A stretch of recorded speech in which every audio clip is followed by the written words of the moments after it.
Hello, everyone. Welcome to the Boring Enterprise Nerds Show and Tell video. I'm Yelena Perfilieva, and as always, I have my co-host, Paul Moderman. Please say hi, Paul.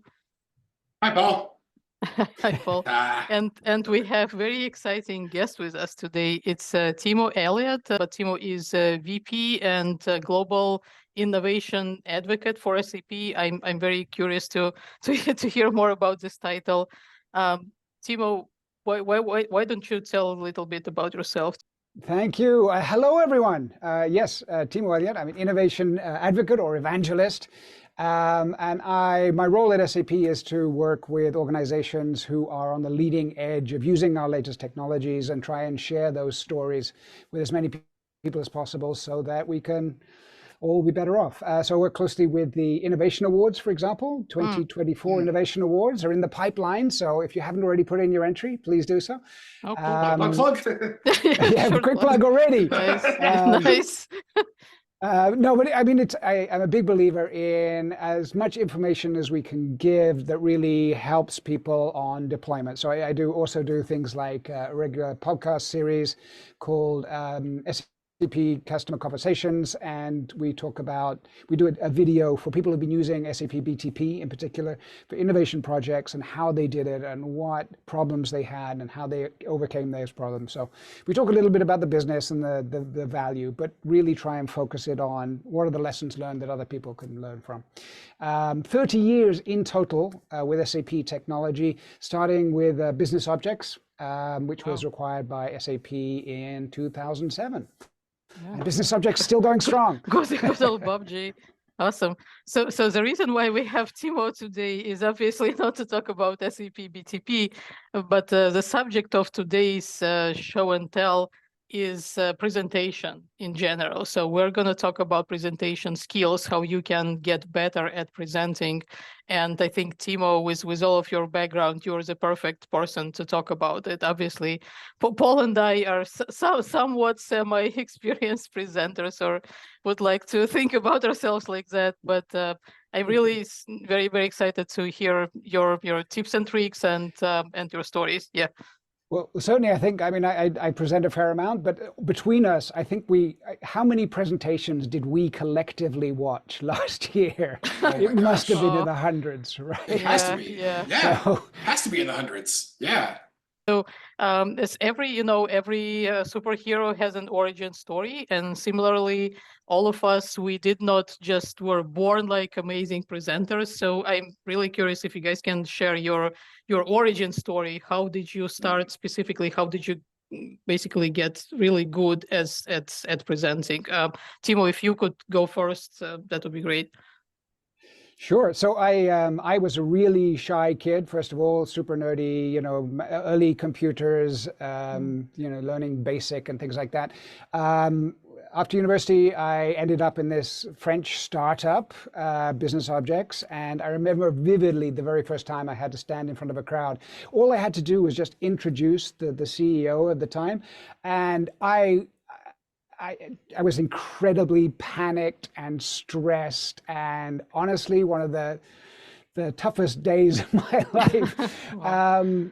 But luckily over time, I ended up in a role where I did a lot of sales training on our products and the market and like informing people about what was going on. And I ended up doing that lots and lots and lots. And over time, with enough practice, I got more used to it. And now it's pretty much my full-time job. So I do lots of keynote sessions on the latest tendencies in the industry. So now I enjoy it. But I remember vividly there was a time I didn't. Yeah.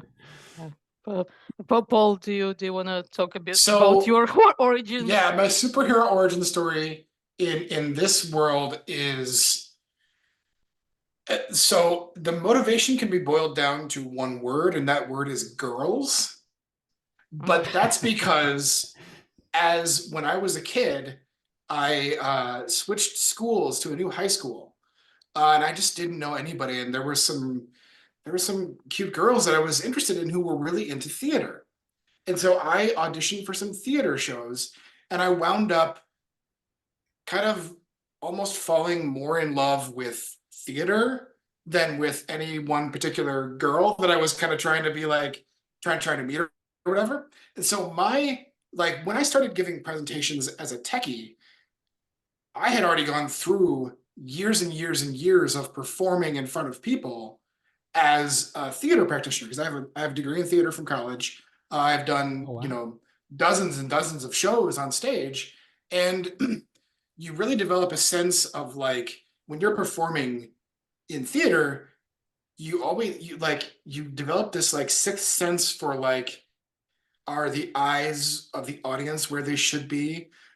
What's the emotional state of the audience in the room? You start to listen for people's breathing and laughing even more, even if you're not necessarily sculpting your performance to do it, you'll notice it, you'll hear it. And that shunted me right into like, I would say that I am not the greatest presenter in terms of like, this guy would go up on stage and do like a Steve Jobs product thing. But I'm a pretty good presenter in terms of I'm excited and enthused, and I love to talk about what I talk about. And I think that comes through when I present. And I think honestly, that's a pretty big piece of what anybody can do when they are presenting is just believe and engage with what you're talking about. And that will sort of erupt from inside you outward into the thing you're doing. Right. So that's my superhero, Tony Stark, Iron Man story. Yelena, what about you? So I started early compared to you all. I started somewhere around, I was 13, 14 years old. And if anyone is listening right now who was also from Russia or ex-USSR, you will know exactly what I'm talking about. So there was a youth organization in USSR where I was born, but you could only join when you were age of 14 for some reason. So there was certain gap between like previous like little kid organization and like older kid organization. And since I started the school earlier, my birthday was in September, I did not qualify to join, just like all other kids who were in my class. And my mom was a school principal, so I was a total like Nepo baby, if you will. So she actually said, well, why don't we organize some kind of what is called like I think student council, something like that in US schools that are like kind of student organization. So Yeah. she basically set this up and then just put me in charge of it, like, just completely like autocracy, total not democratic process.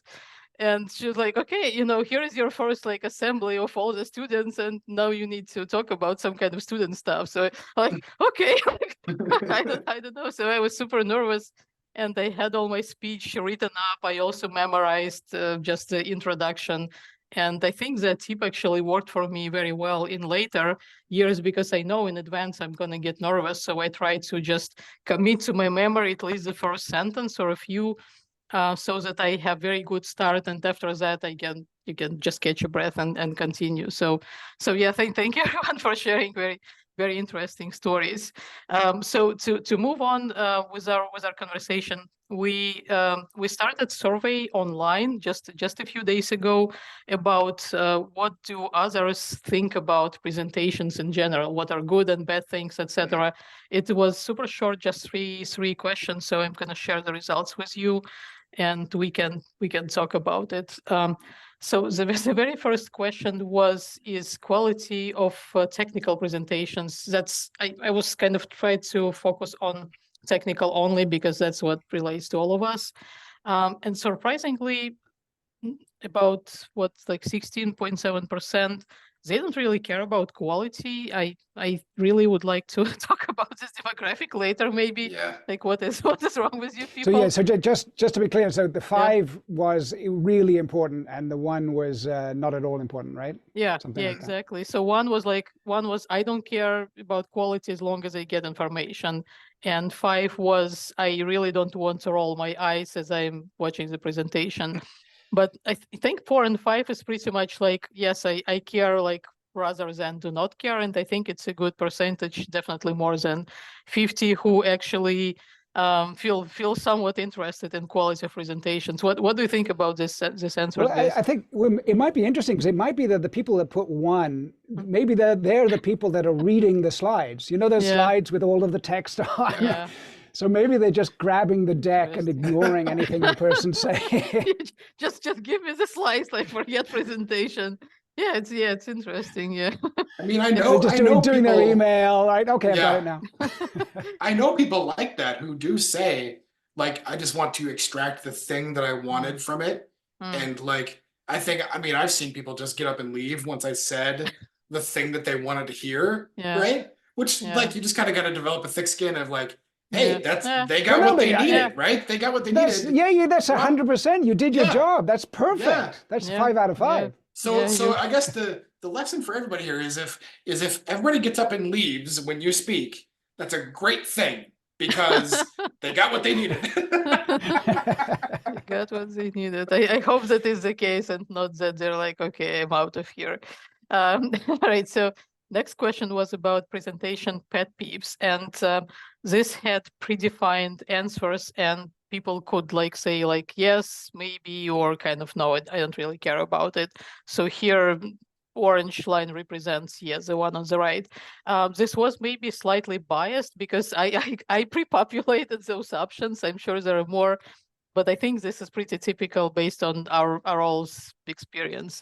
So let's say too long. I think, yeah, that's usually pretty good one. Probably not surprisingly not the most kind of hated, but it is pretty significantly out there.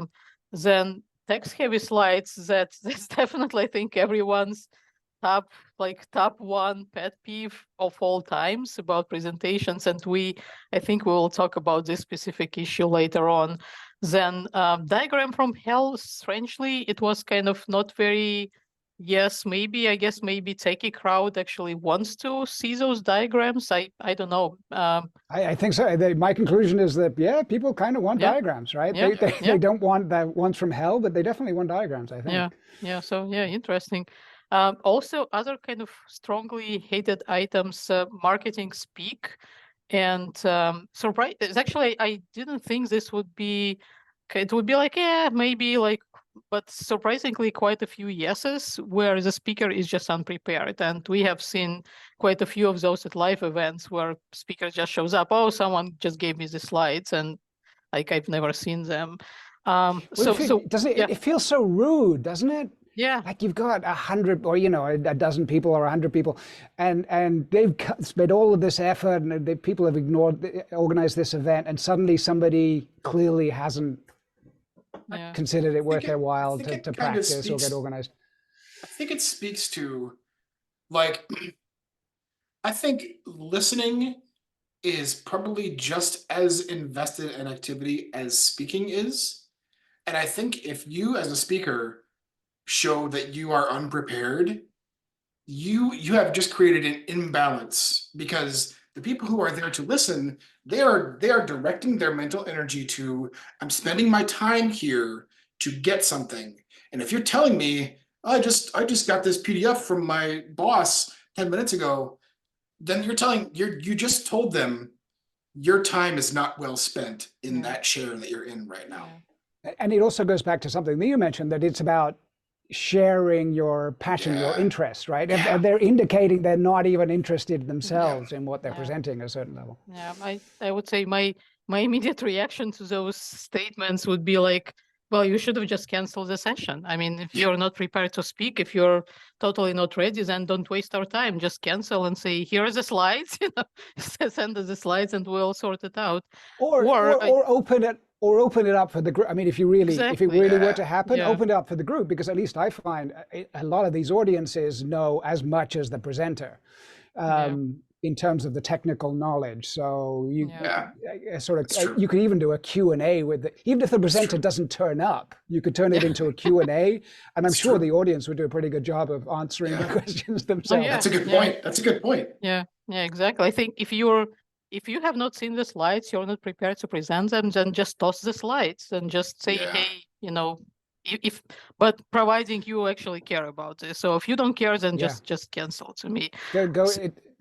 People have to present in the way that works for them as well. So I mean, I consider myself a fairly good presenter, but I find it really hard to present something that somebody else has prepared. Oh yeah, I honestly, personally, I would probably decline unless it was some kind of huge emergency. And we all know things happen, plane got delayed or whatever, but then you need to be, I think, transparent about it. So I think we will kind of come back to some of those items as we go. But to end on the positive note here, I also wanted to find what actually makes a successful presentation for people. And I'm just going to hover over the options here. So obviously too long is bad, but short and concise is overwhelmingly good. Having fun, much to my dismay, wasn't as high on list of priorities out there, but maybe I don't know. I guess people just having super. You clearly enjoy technology more than the average person. Otherwise, you wouldn't be doing this, right? Yeah, that's true. Yeah, that's true. Yeah. I guess it's fair. So then. But then also surprisingly, getting inspired or motivated by the speaker, it's actually higher than having fun. To me, it's kind of the same, but I guess it's, you can see clearly much more more confident yes than no or maybe. Then visually, but then part of it is there are different types of presentations, right? The keynote is supposed to be a little more inspiring, and a technical session is supposed to be about the technology. So mixing all of the feedback together is a little. Theoretically, we should put all these different categories of presentations out and get different feedback. Yeah. Obviously, more thorough investigation is needed into this. This is totally non-scientific. Then visual appealing slides, even though many people kind of picked up, I mean, it's important, but overall, it's kind of lowest of them all, and you see that no is highest. So I guess lesson learned is just don't really care about the slides in general. Then it provides exact information the title promised or something exactly I was looking for. So not a single no here. So obviously another very important aspect.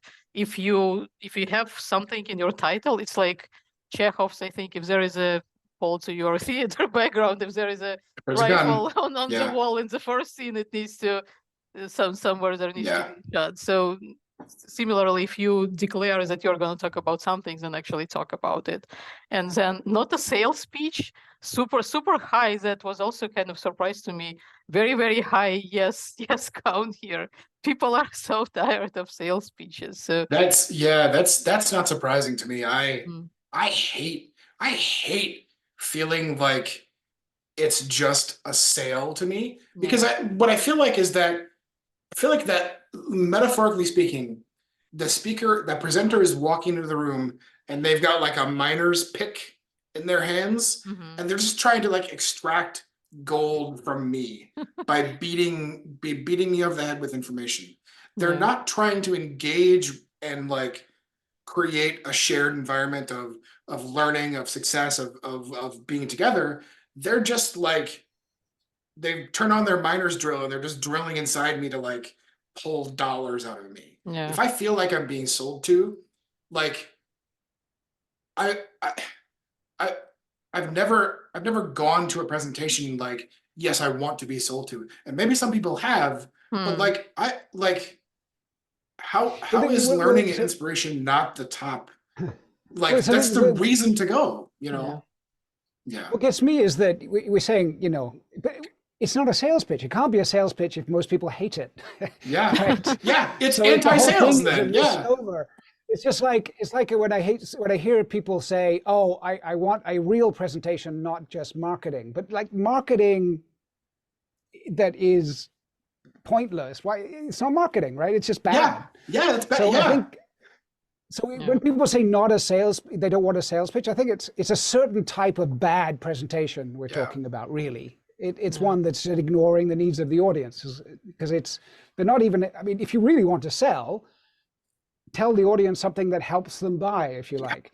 Make it interesting, useful, show it how it helps them improve their business or their career or something. Yes. So Yeah, it also drives me nuts. I mean, I work for a vendor, right? My job is to help sell software I at do the end of the too. day. Yeah. But if yeah. at the end of the day you watch my presentations like, that was a sales pitch, then I am not selling.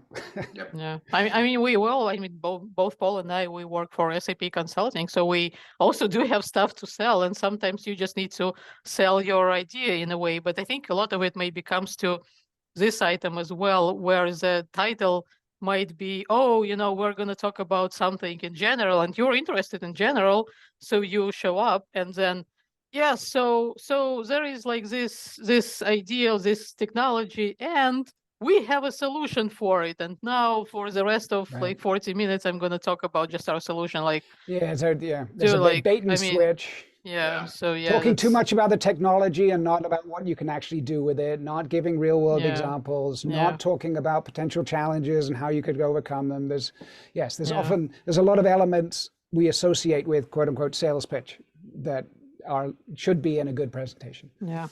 So there was also those were all the kind of prepared questions, but there was also just text box. Give us your comments, like anything you think about presentations, and there are some good comments from people. So we kind of looked at it beforehand.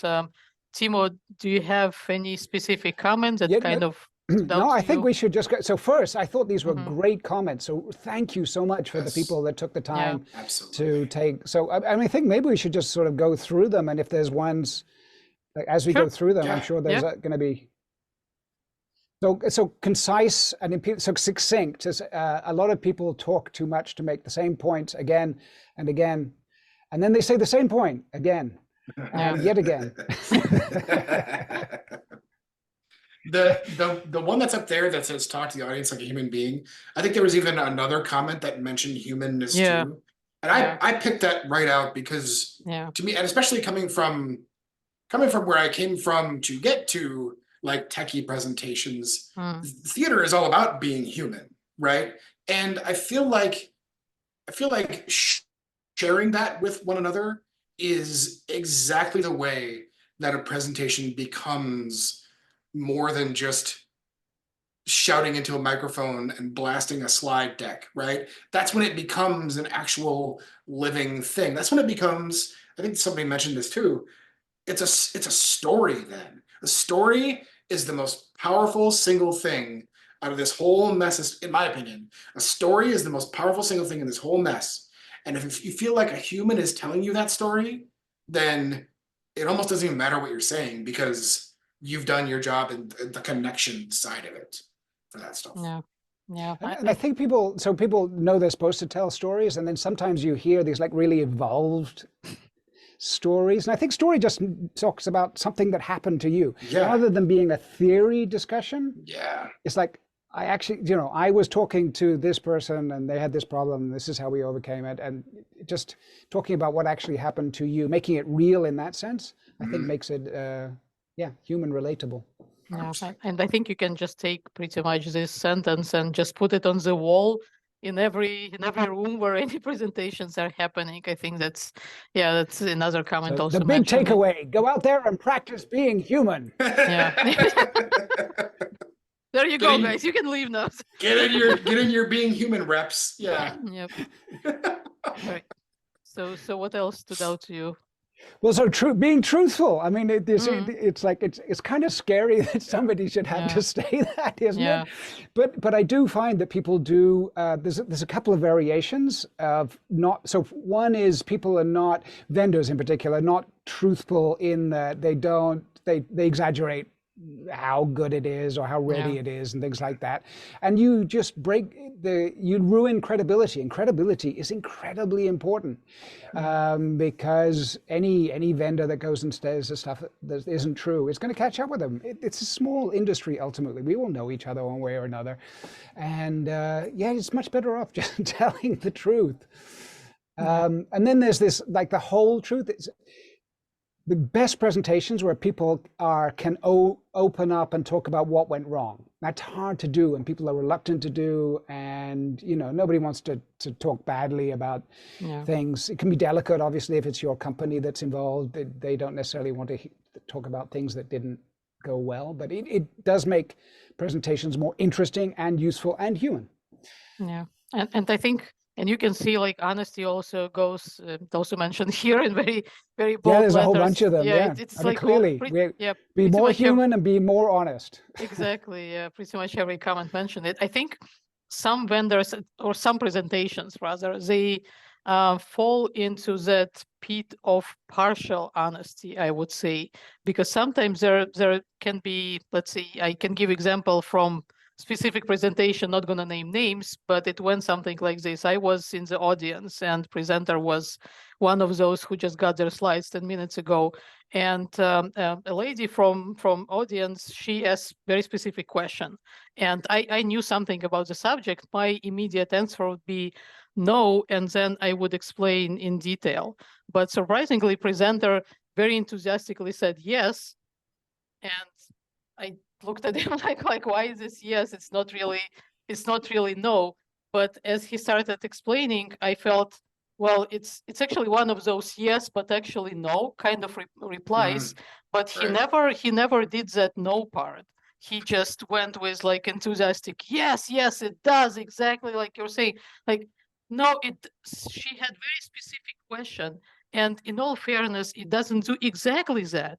It does something that helps you with that, but not exactly that. That's how I exactly would explain it. I think probably it's good start with yes, but then you need to provide disclaimer that when it's like not like 100% yes. So it's honesty is definitely hugely important. And surprisingly, that lady took off immediately after, like, well, thanks, now Yeah, she's never got to running hear the around but. with wrong information, so she missed all the fun part. So all right, so what else? Let's see.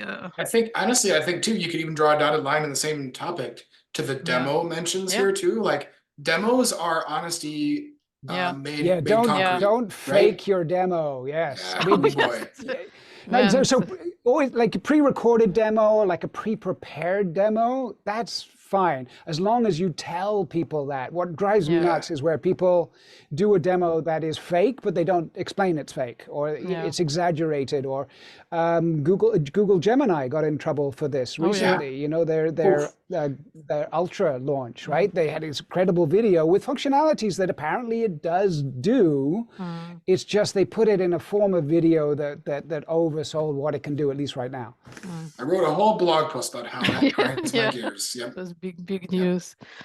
All right. So I think this focus and willingness to answer questions, it's always very important. Many presenters, unfortunately, either don't leave time for questions at all, or they kind of tend to pick and choose questions or kind of dodge some of the tough questions. It's I think it's fair if you are not comfortable answering, just say, hey, can you maybe get in touch with me and give them your information, or say it's longer discussion or something like that. But I really hate question dodgers who like to take your question and answer some other questions that right. I mean, yes. So absolutely, people should be able to say, I don't know. And maybe, but I will find out and I will get back to you if appropriate. But yes, it's okay not to know things. Nobody knows everything. We usually go to all of these meetings. Just say and then the other thing is you absolutely at one level I think people should think about not all presentations have an opportunity for Q&A. Right? Sometimes it's pre-recorded or whatever. But if it is a live audience and you do have a Q&A, then yes, absolutely. The Q&A is by far the most important part of it, ultimately. The presentation, you should think of it as, here's enough knowledge for you to be able to ask the right questions, if you see what I mean. Like, you're giving people the knowledge they need to and then, but the Q&A, you're guaranteed to help somebody with something, because like it's the guarantee to, and you want a good grade, for those places that ask for audience feedback, the longer the Q&A is, the higher the grade you'll get if you want some incentive. Yeah. And so one other item is, I think it's a really great point, to know level of your audience. And even more importantly, you need to state it like right away. Especially, I think it's true with pre-recorded conversations or sessions, when you look at the title and you're like, it's going to be like super basic or it's going to be something more interesting. It's very hard to tell. It's much, I think, better for everyone when it's very clear. And it's actually an easy win to get some interaction early on is to ask people. Yeah. Like hands up if you at this exactly. this level, and you'll get a quick read of the audience. The other thing is you are going to get a mix no matter what. So the presentation should also reflect that. So even if you're going to go deep, you should still have at least like a 30-second intro, or you don't assume that everybody understands all of your 3-letter acronyms, the first time you use them. I don't know about you, I've been in this industry for 30 years, and there's definitely 3-letter acronyms that I still don't know every now and then. And again, I don't hesitate to ask because I don't care. But a lot of people are left wondering what that is for the rest of the session. It's funny. The only, I think, most valuable thing I got from my academic education was when you talk or write about something, first time you mention some kind of abbreviation or acronym, you need to explain it. Unless it's something, totally like SAP, it's not really abbreviation. What does SAP stand for? You don't have to say that in every presentation. Yeah, and I instantly lose respect for people who try to explain what ABAP stands for. Nobody cares. It's a name. That's it. So move on. But some stuff, even BTP, first time you mention it, say business transformation platform. That's it. And then you move on. And then because nothing is worse when 20 minutes into the presentation, someone sheepishly finally raises their hand what does it mean? The whole thing you were talking about. And you're just like, oh crap, I forgot to explain to people what it is. So very, very interesting notes. All right. So I also like this presentation style should fit to the presenter and practicing your skills. That's definitely yes to me. And this is just like with writing, everyone has certain voice, and I think you need to stay true to your voice. Otherwise, it just looks very artificial. It always cringe to watch people who are not really funny to try to be funny, or I don't know, kind of very contrived funny, like in presentations, or do very clumsy jokes. I'm like, oh my god, I wish you really done that. You really should know if you're funny before you start. Yeah, exactly. Well, I think, and when it goes going back to being, I think if people try and do it in a style that you're interested in and feel comfortable with, because I think that shows as well. If the presenter is comfortable, that goes a long way in terms of the quality of the information. So, And I'm kind of thinking maybe just being authentic and honest, that probably gonna help you be comfortable as well, because we all know if I think a lot of people talk about what they think they're supposed to talk about instead of talking about what they're passionate about. I mean, ideally, everything should be aligned, right? You should be passionately talking about something that you care about and that the audience cares about and that you have described in the audience invite. Right? But where it goes wrong is when those things are out of sync. Yeah. Just care, guys. Just care. Yeah. Just care. That's the trick. Yeah. Just care. But again, you have, it's like, only present something that you can care about, or adapt the presentation until it's something that you can care about. As I sometimes get asked to do sessions about things that, is a little on the edges of what I normally talk about. And I accept, but I spend time finding about what is it that I'm interested in explaining about that. Obviously thinking a lot about the audience. You're working for the audience. Your first job is to think about them and what they need and what is it that you can bring to them that they might be interested in. Yeah, and again, quite a few comments about reading from the slides. So definitely huge issue. Because we're talking about conference presentations, I think mostly here, but it could be internal presentations, and sometimes those shouldn't be a presentation. Just email it, or just do a summary, or train a chatbot to answer the questions for you now.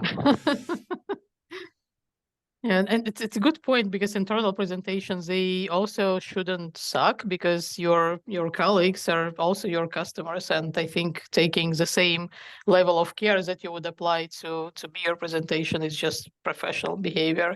All right, so I want to make sure we leave time for actual kind of tips and tricks, actually helping people with their presentation skills. So Yeah. Toastmasters is great. If you, I haven't done it, but I've seen people graduate from Toastmasters, and they're amazing. So Yes. I can strongly Yes. recommend it. Yeah, awesome. All right. And if you can't do let me- Toastmasters, just present to the mirror, present to yourself, and record it. It'll be incredibly painful, but once you've done that, you'll find lots of things that you will do better. And just do it again and again and again. No pain, no gain, guys. Yeah. No pain, The no number gain. one thing, just do it. Just practice, Yes. and then you'll feel more comfortable, and you'll realize which parts are boring and things like that.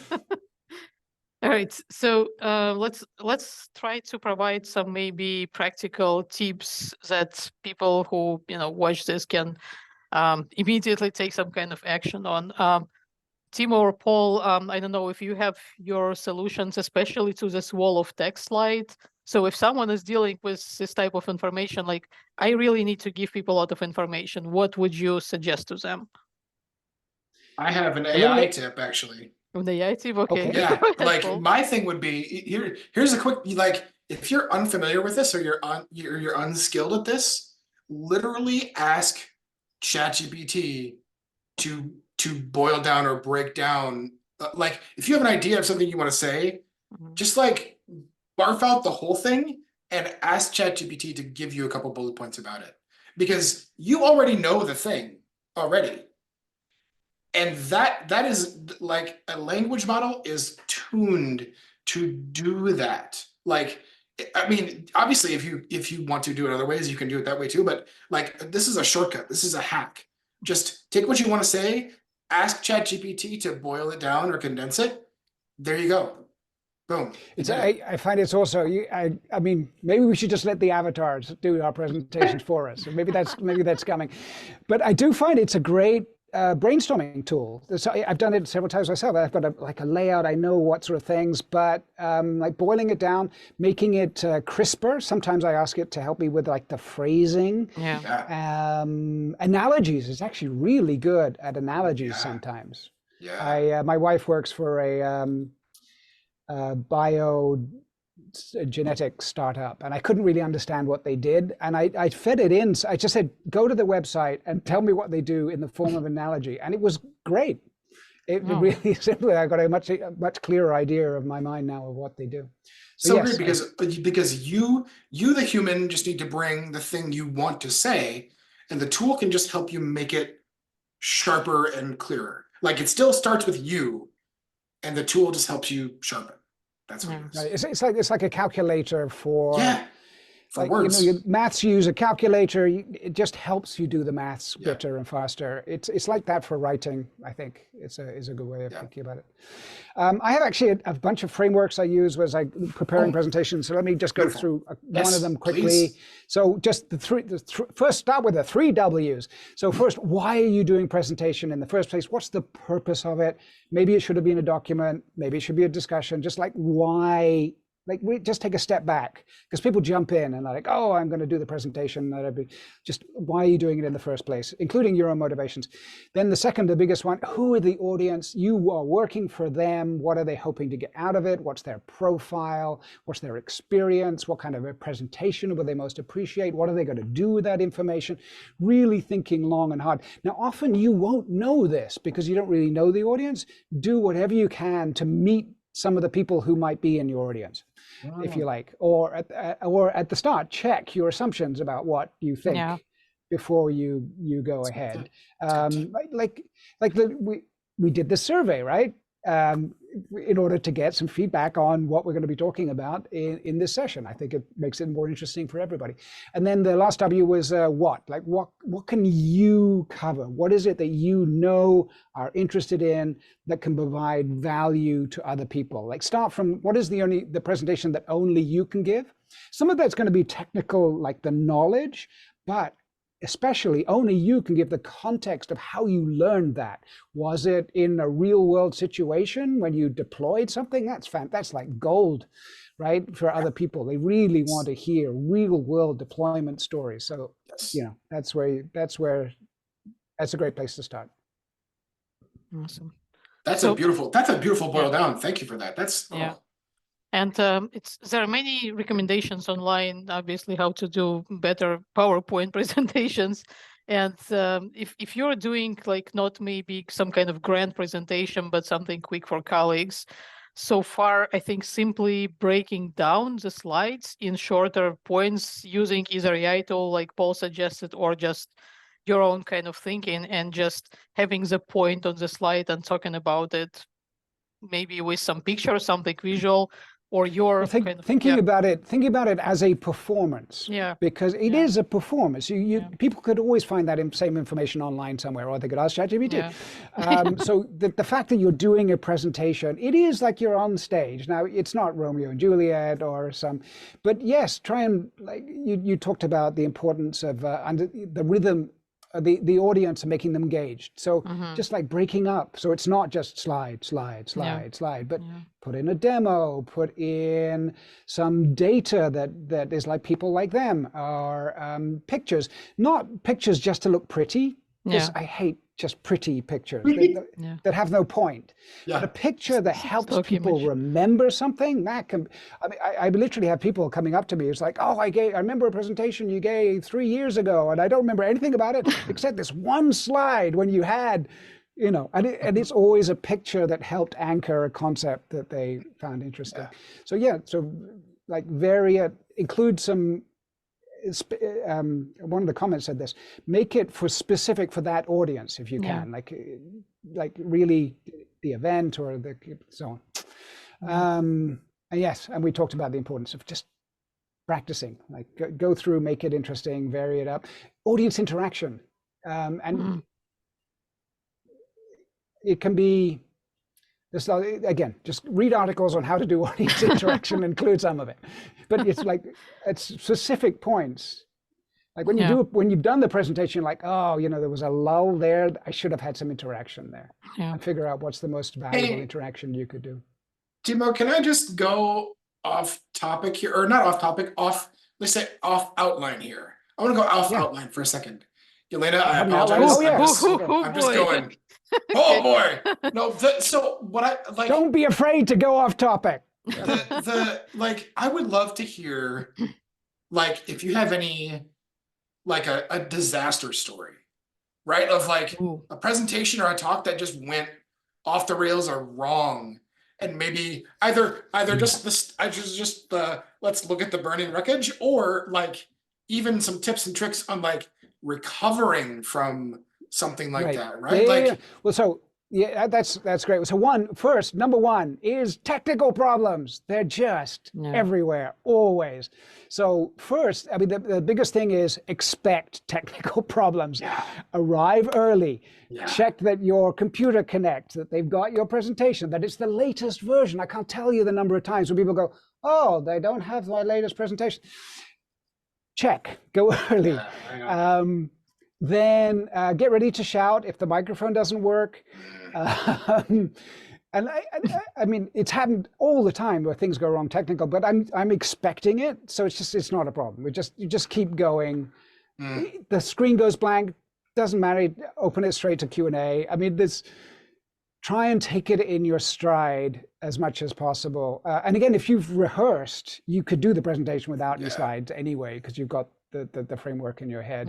The biggest disconnect I've had personally, I guess, the biggest disasters, is where there's just been a huge disconnect between what I was expecting to talk about and what the audience wanted to hear. Hasn't happened for a while, luckily, but it happened more in like a internal or sales contact, or sometimes talking to executives, where it's billed as come, do this kind of presentation, but the audience care about something completely different right now, and you're just in their way, essentially. And they're like, and the best is like, okay, sorry, this is clearly not what we're here to do.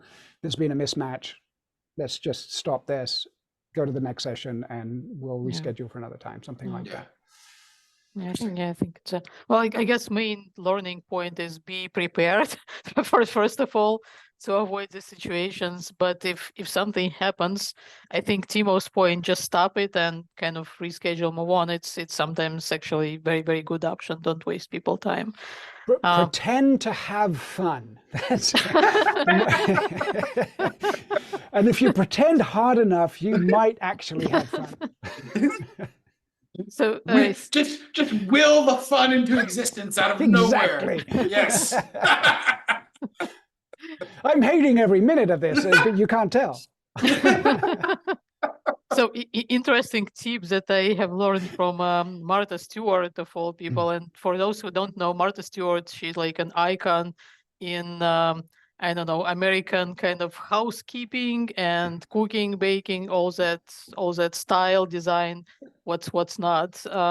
She said that if for example your dish does not come out in a very good way, it's still either edible, presentable, but it's just not good. You just serve it.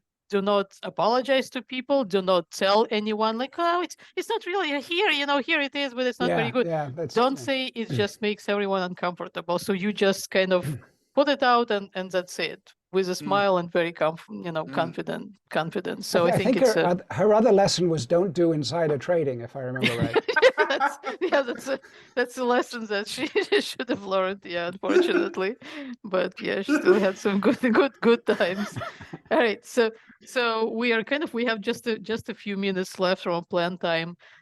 One trick that I have learned from Dale Carnegie presentation course was to close with "and the action I want you to take" statement. It's a good way to for people, it's something to remember from the end of your presentation. So I don't know, Paul or Timo, which one of you wants to start? If you can give your kind of an action I want you to take. Timo, please go ahead. Well, so let me so the SAP community and beyond is fantastic. So please take part. If you have knowledge that is worth sharing, please share. If you're nervous, there's lots of resources out there to help you, and please share your knowledge so that we can all be better off. And I guarantee that once you're on the other side of it, you will have enjoyed the experience. Yeah, it's great advice, Paul. What about you? The action I want you to take is to remember, and this applies, this is, I think, for adolescents as well as all the rest of us, is that even when you're giving a presentation and that kind of stuff like that, you're not as much the star of the show as you think you are. In terms of, if you make a mistake, people will forget in 2 seconds that you made a mistake. Yeah. It just doesn't, like, if you're nervous, you can take this to bed, sleep on this. I guarantee this. If you flub a word here and there, it won't matter. Nobody cares. It just won't matter. Yeah. You can feel confident that if you know what you're saying, people will pick that out of, even if you're like sweating and you feel nervous, like that's understandable. Please, that's understandable. But like, if you prep yourself material wise and you just talk through it to yourself a couple times and that kind of stuff, like, a little mistake, a little flub, a little here and there, it's okay. It's just okay. It really is. Yeah, and actually I've seen quite a few presentations where people they just started with like, I am very nervous, and they talked maybe for a bit about how they prepared, etc. And I think that created some kind of almost bond, if you will, with the audience. It's like you said, we're all human, so we can all relate. We all feel nervous sometimes. I thought that sometimes you just kind of go with it, go with your nervousness. Take advantage of it. I thought of a better action. The action I want you to, I thought, no, you only get one action. The action. Okay, 2 actions. Scratch that. Action. Forget the first one. Action. The action I want you to take is just share something. Yeah. Share something with people right now. Right now. All right. So just drop everything, like right. Wait, hold on. Wait till the end. But not right now. Then subscribe and save and like and what's not, and then you can share something. Yeah. So my tip, as you figured out, I kind of borrow a lot from cooking and housekeeping, industry. So I've heard this advice on, I think, one of those British baking shows. One lady was telling, always do your best. And her message is like, you don't have to be like the best, but always try to do your best. Because your best might be different from the bestest in the world, but I think you should still try and make an effort. I think it's important in presentation especially, but like in life in general, usually works out pretty well. All right, so I think we had really great conversation. It definitely, I think, merits maybe another one of those to follow up and maybe do like more correct survey, do better analysis. So really, thank you so much, Timo, for joining us today. Well, thank you for me. Pleasure. It's been an honor and a pleasure to spend this time with my idols. Awesome, sweet. No, you guys do a great job. Thank you. Awesome. So we were here to serve. So Yeah. all right. So thank you, everyone, and we will see you next time. Thank you. Take care. Bye, guys.